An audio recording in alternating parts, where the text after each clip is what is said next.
Praise the lord. ఈరోజు July 10వ తారీఖు 2025 సంవత్సరం గురువారం. విజయవాడలో బయలుదేరేటప్పుడే చాలా శోధనలు వచ్చింది. భయంకరమైన వర్షం అన్నమాట.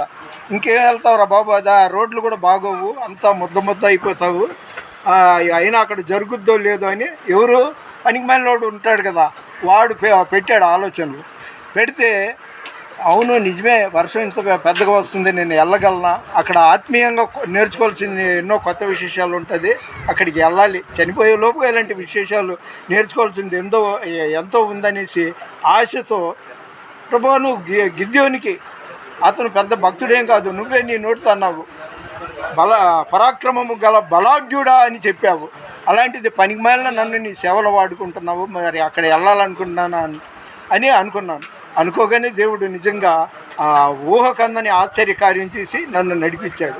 బస్సులో ఇక్కడ చూడండి, ఇదంతా నేను టిఫిన్ తెచ్చుకున్నా, ఆ చట్నీ అంతా పైన పడిపోయింది, అంతా శోధన అన్నమాట. అలాంటి శోధనలు కూడా తట్టుకుని స్తోత్రం అని మన విజయవాడ బస్టాండ్ నుండి ఈ పామర్రు, అక్కడేమో అటు నుండి శ్యామలానగర్, ఆ శ్యామలానగర్ నుండి లోపలికి శ్యామలాపురం, నల్లకుంట అంటారు, ఇక్కడ ఎబినేజర్ నిబంధన జన్లం ఆ కార్యక్రమాన్ని గతంలో మన స్పర్జన్ రాజు అయ్యగారు దీని నిర్వాహకులు, అద్భుతంగా ఉంది. నేను చిన్న పిల్లోళ్ళగా ఏదో మంచి పాలుడు అంటారే అలాగా చక్కగా నేర్చుకున్నాను. అంటే నేను బలపడ్డాను ఆత్మీయంగా. ప్రతి నెల రావడానికి దేవుడు నాకు సహాయం చేస్తే ఇలాగా ఈ లోక సంబంధమైన భౌతిక ఆహారం కాదు, ఆత్మీయ ఆహారం మనం నేర్చుకోవాల్సింది ఎంతో ఉంది. నాలాంటి 80 ఏళ్ళు వచ్చిన వృద్ధుడు ఇలాగా ఆసక్తి కలిగితే, మీరు యవ్వనస్తులు, మీరు ఎంతో కోత విస్తారంగా ఉంది, పనివాళ్ళు తక్కువగా ఉన్నారు.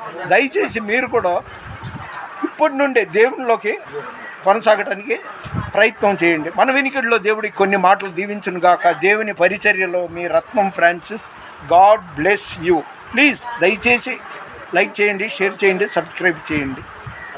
దీనిని చిత్రీకరించిన వారిని దేవుడు దీవించును గాక.